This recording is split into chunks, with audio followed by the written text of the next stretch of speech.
ৰাতিপুৱা এতিয়া 6 বাজিছে আৰু বৰষুণ পৰা ৰাতি দি আছে, বৰষুণ একেবাৰে কমা নাই।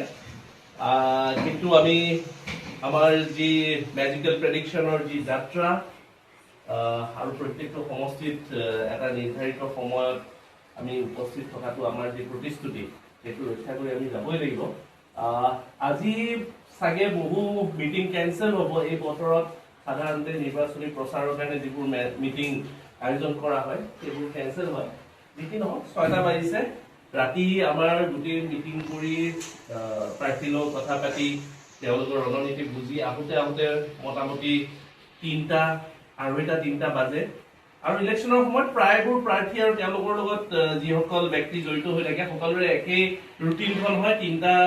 2টা-3টা বজাত তেওঁলোকে শুবলৈ পায় আৰু ৰাতিপুৱা 4টা-5টাতে উঠি 1 ঘণ্টা 2 ঘণ্টা হোৱাৰ পিছতে তেওঁলোকে যাত্ৰাটো আৰম্ভ কৰিবলগীয়া।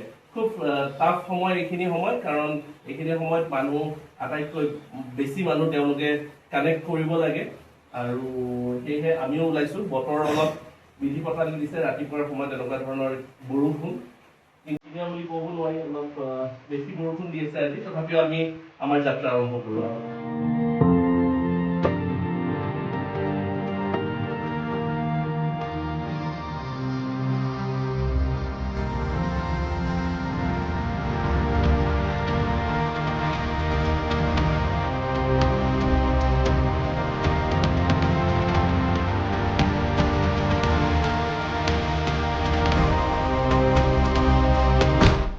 এয়া ৰাতিৰ আন্ধাৰত একদম পুৱা ৰাতি ওলোৱা হৈছে।